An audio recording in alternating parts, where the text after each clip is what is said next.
Hello students, last class में अपन देख रहे थे आपकी जो बीएससी सेकेंड ईयर की जो बुक है एमएमपी मैथमेटिकल फिजिक्स, उसमें लास्ट टॉपिक अपन देख रहे थे कि एडिशन ऑफ वेलोसिटीज के वेलोसिटी कैसे चेंज होती है।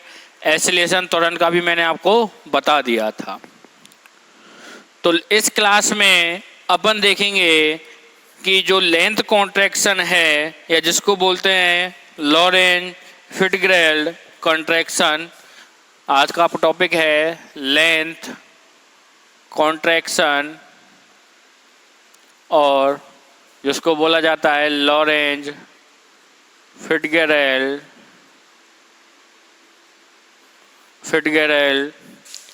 कॉन्ट्रैक्शन। तो ये है क्या? GERALD। तो लंबाई संकुचन और लॉरेंज फिट्जगेरल्ड संकुचन ये होता क्या है? तो आपने पढ़ा था माइकलसन इंटरफेरोमीटर। मैंने आपको थोड़ा सा समरी सी बताई थी इसकी। तो उसमें बताया था एक तो दो इसके नेगेटिव रिजल्ट्स थे कि ईथर ड्रैग का, अगर कोई भी बॉडी मूव कर रही है डायरेक्शन ऑफ मोशन के इसके, तो क्या करती है वो ईथर को ड्रैग करती है, जो कि क्या था सरासर गलत। उससे क्या होगा, ये फ्लेक्सिबल ट्रांसपेरेंट वगैरह वगैरह नहीं होता। ठीक है। और दूसरा बताया था मैंने LF कॉन्ट्रैक्शन। उसमें बताया था मैंने कि कोई भी यदि मूविंग ऑब्जेक्ट है या कोई भी ऑब्जेक्ट है, अगर डायरेक्शन ऑफ मोशन या लाइट मूविंग ऑब्जेक्ट की डायरेक्शन ऑफ मोशन, अर्थ की डायरेक्शन ऑफ मोशन के अलोंग अगर मूव कर रहा है, तो जो मूविंग ऑब्जेक्ट है उसकी लेंथ क्या हो जाती है, उस डायरेक्शन ऑफ मोशन के कॉन्ट्रैक्ट हो जाती है रिस्पेक्ट में। लेंथ क्या हो जाती है, कॉन्ट्रैक्ट हो जाती है। सपोज करना कोई अगर 5 सेंटीमीटर का है, ठीक है, तो अगर वो डायरेक्शन ऑफ मोशन के अलोंग अगर गति कर रहा है, अगर वेलोसिटी c के लगभग बराबर, तो उसकी जो लेंथ है, ऐसा मैं मान रहा हूँ कि लेंथ 5 सेंटीमीटर ना रहकर क्या हो जाती है, कम हो जाती है। सपोज करना ये आपकी एक रॉड है जिसकी लेंथ कितनी है, 5 सेंटीमीटर। तो इसकी लेंथ 5 सेंटीमीटर ना रहकर कितनी रह जाती है, लगभग मान लेते हैं कि 4 सेंटीमीटर रह जाती है। और भी कम होती है वैसे, लेकिन क्या होगा, इतनी लेंथ 1 सेंटीमीटर लेंथ क्या हो गई, कम हो गई। यानी क्या हो गया, लंबाई का संकुचन हो गया। ठीक है। तो अगर कोई ऑब्जेक्ट डायरेक्शन, कोई मूविंग ऑब्जेक्ट है, अगर डायरेक्शन ऑफ मोशन के अलोंग अगर कर रहा है, मूव कर रहा है, या moving body in direction of motion क्या करती है, कॉन्ट्रैक्ट कर लेती है, संकुचन हो जाता है। तो इसका सबसे पहले प्रतिपादन किसने किया था, फिट्जगेरल्ड एंड लॉरेंज ने किया था। किसके थ्रू, माइकलसन मोले के एक्सपेरिमेंट के थ्रू। उसने बताया कि ये नेगेटिव रिजल्ट है। फिर तो इसकी खास बात क्या है कि अगर मेरे को लेंथ कॉन्ट्रैक्शन देखना है, लेंथ कॉन्ट्रैक्शन देखना है, तो ये आपकी सपोज करना एक रॉड है। क्या है, रॉड। तो जब मैं इस एंड, सपोज करना इसकी लेंथ कितनी है, L, कितनी है, L या L0 मान लो। ठीक है। L0 क्या है, प्रॉपर लेंथ है। उसको अभी आगे डिफाइन करने वाला हूं मैं, प्रॉपर लेंथ क्या है। ठीक है। तो सबसे पहले तो लेंथ कॉन्ट्रैक्शन के लिए क्या होना जरूरी है कि इसके और इसके मध्य का जो एंड है, सपोज करना ये पोजीशन है आपकी x2 और ये पोजीशन है x1, या ये पोजीशन है x1, ये है x2। तो x2 माइनस x1 या x2 और x1 का जो मेजरमेंट होना चाहिए वो सेम टाइम पर होना चाहिए। क्या होना चाहिए, x2 और x1, यानी किसी भी मूविंग ऑब्जेक्ट का एक एंड और दूसरे एंड का, इधर वाले का और इधर वाले जो किनारे हैं उनका जो मेजरमेंट होना चाहिए वो क्या होना चाहिए, सेम टाइम पर होना चाहिए। कि 5 सेकंड कोई घटना घटित हो रही है, यानी कोई रॉड मूव कर रही है, तो t इक्वल टू 5 सेकंड पे x1, t equal to 5 second पे इसकी लेंथ, ये वाला एंड कहाँ पे x2 पर और ये वाला एंड कहाँ पे x1 पे। और ये मान लिया मैंने किस में है, S फ्रेम में। ठीक है, अब ये क्या है, सेम टाइम है। ठीक है, सपोज कर लिया टाइम कितना है t।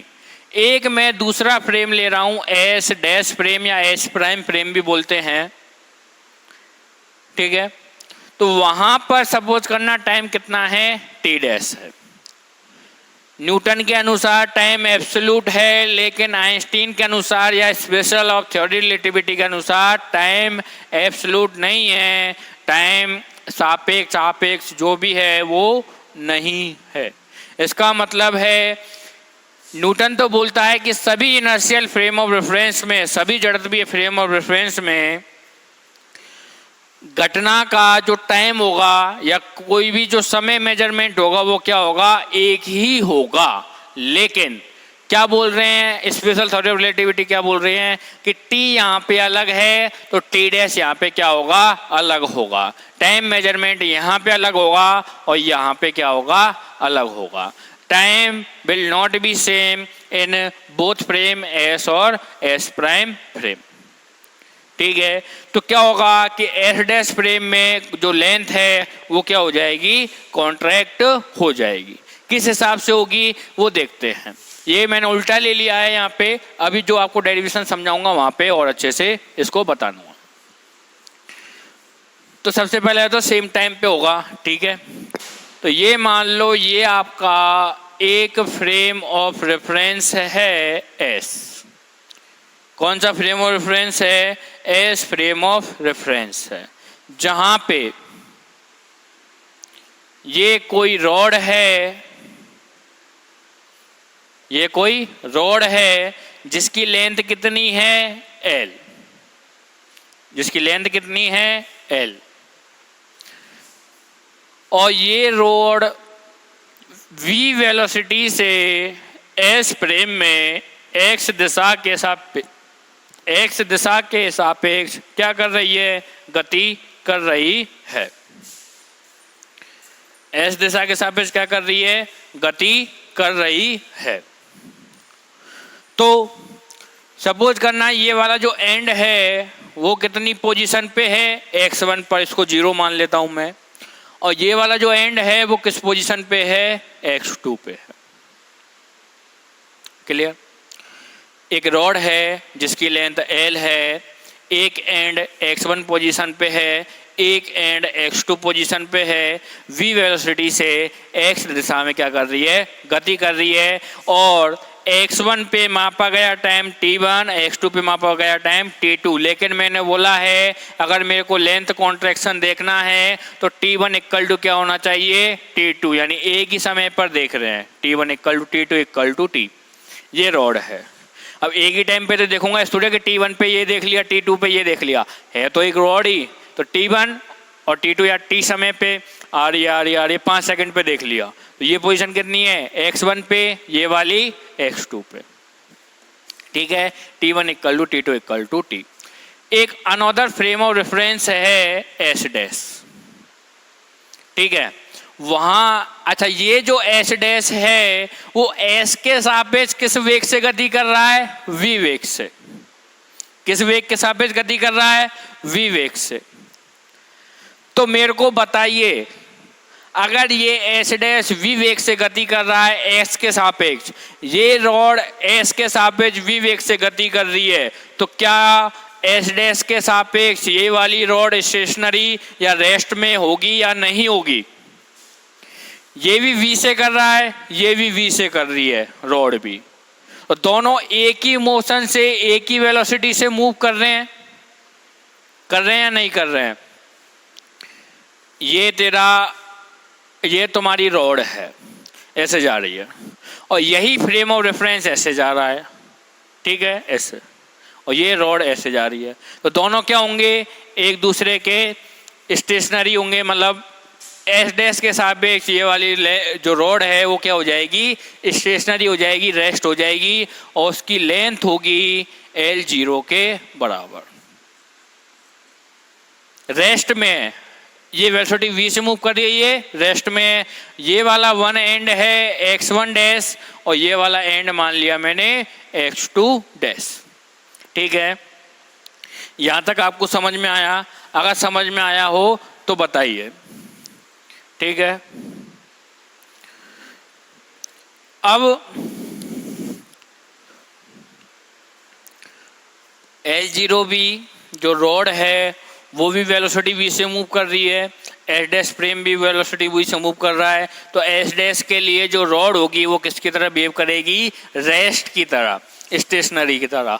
और ऐसा फ्रेम ऑफ रेफरेंस जिसके लिए जो रॉड है वो क्या कर रही है? रेस्ट की तरह बिहेव कर रही है, ऐसा वाला जो फ्रेम ऑफ रेफरेंस है वो क्या कहलाता है? आपका स्टेशनरी फ्रेम।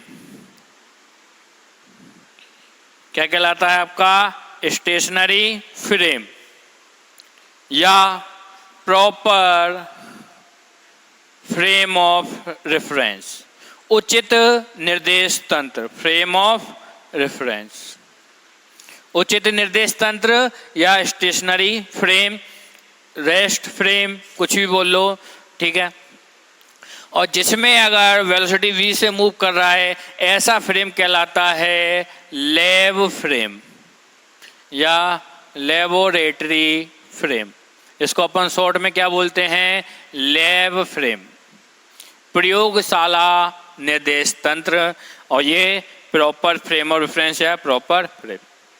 और प्रॉपर फ्रेम ऑफ रेफरेंस में या प्रॉपर फ्रेम में, उचित निर्देश तंत्र में अगर कोई रॉड मूव कर रही है या कोई भी मूविंग ऑब्जेक्ट मूव कर रहा है तो उसकी जो लेंथ है वो क्या कहलाती है? Proper length. क्या कहलाती है?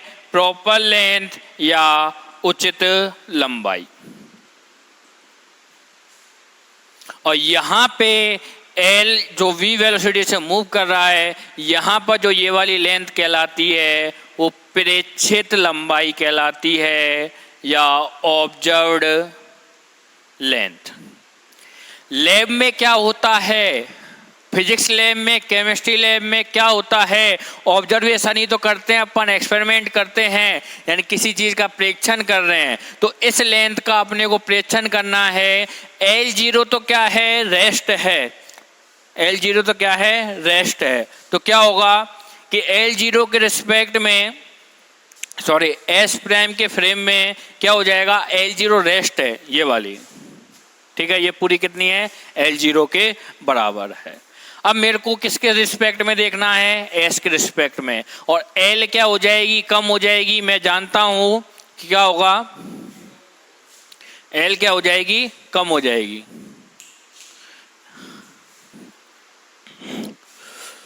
तो कहाँ थे अपन? अपन यहीं थे। ठीक है, तो L जो रॉड है वो ऑब्जर्व्ड लेंथ है, यानी कि क्या होगा? L is less than L0 होगी, क्योंकि क्या हो रहा है? ये S डैश इसी में मूव कर रहा है, L भी इसी में मूव कर रही है x के पैरेलल में।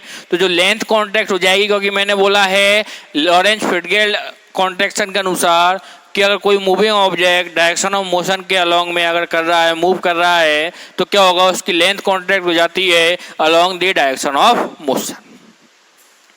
ठीक है, अब यहाँ पे जो टाइम, जो डिफरेंस है, जो सेम टाइम लिया है, तो प्रिंसिपल ऑफ साइमल्टेनिटी के अनुसार ऐसा कंफर्म नहीं है कि एस में अगर टाइम, दो घटनाओं के बीच का टाइम अगर t है तो ये जरूरी नहीं है कि एस डैश में भी दोनों घटनाओं के बीच का जो टाइम है वो एब्सोल्यूट होगा या t ही होगा। तो यहाँ पे अपन ने एक तो ये बात देख ली, t1 equal to t2 equal to t, और x2 x1 कितना है? x2 माइनस x1 का मान कितना है? कैपिटल L के बराबर। और x2 dash minus x1 dash के बीच का जो लेंथ टाइम है, वो लेंथ है, वो कितनी है? L0 के बराबर। ये प्रॉपर लेंथ है, ये ऑब्जर्व्ड लेंथ है। जहां L कॉन्ट्रैक्टेड लेंथ भी बोल सकते हो आप। L का मान क्या है? L0 से क्या है? कम है। तो लॉरेंस ट्रांसफॉर्मेशन बताइए क्या था पोजीशन में? क्या था Lorentz transformation, X dash equal to gamma X minus V T, जहाँ गामा क्या है 1/√1 minus we square upon C square.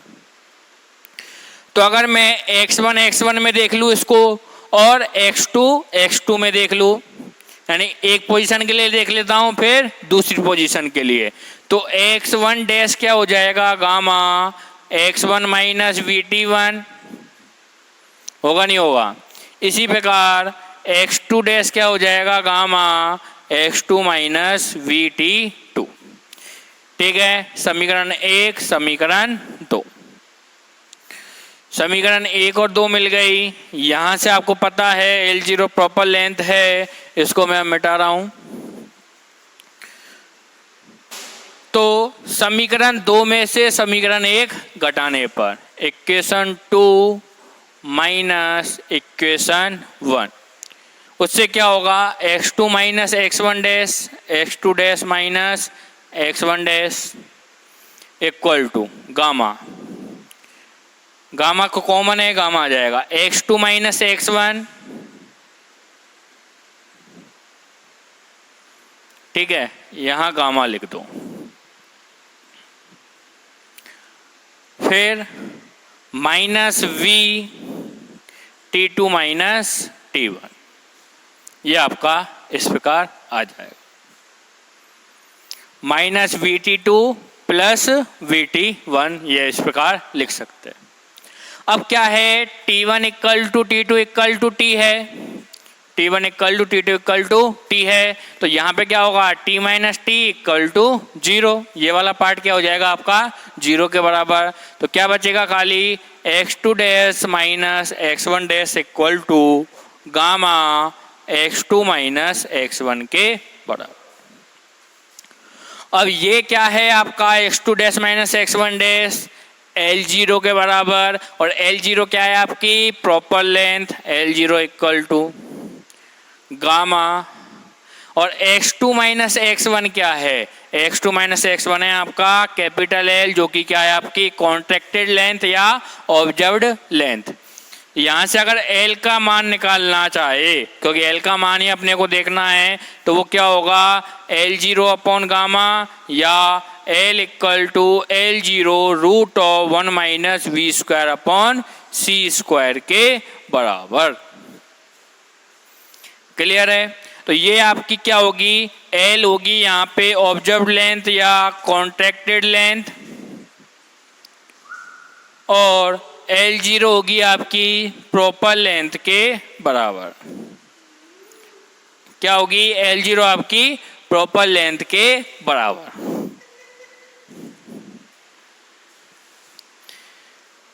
यहां देखना V का मान हमेशा C से कम होगा, हमेशा ही मानेंगे V का मान C से कम होगा, तो V अपॉन C का वैल्यू भी क्या होगा 1 से कम होगा, होगा नहीं होगा। V अपॉन C का मान क्या है, कहाँ गया V अपॉन C, ये पॉइंट में है टर्म आपकी, तो 1 में से कुछ ना कुछ घटेगा हमेशा। एक तो ये है 1 में से क्या होगा कुछ ना कुछ घटेगा, ठीक है। तो 1 में से कुछ घट रहा है, फिर उसके साथ गुना हो रहा है, यानी क्या हो रहा है हमेशा L equal to L0 point less than 1, ये हो रहा है L0 इंटू 0.1 के बराबर, जिससे क्या होगा आपका कि L0 का मान हमेशा क्या होगा L से कम होता जाएगा, ठीक है।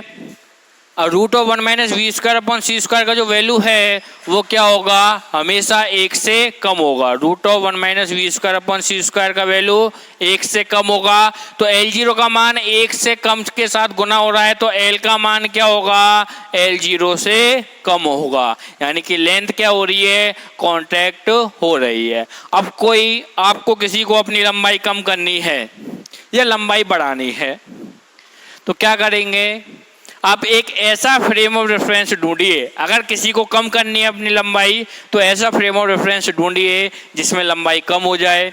लाइक अभी आप अर्थ के सापेक्ष गति कर रहे हो, यही तो है, अर्थ घूम रही है, कितनी वेलोसिटी है 3 इंटू 10⁴ मीटर पर सेकेंड समथिंग, जितनी भी है याद नहीं है मेरे को अच्छे से, 332 किलोमीटर पर आवर भी हो सकती है शायद, नहीं पर मिनट जो भी है।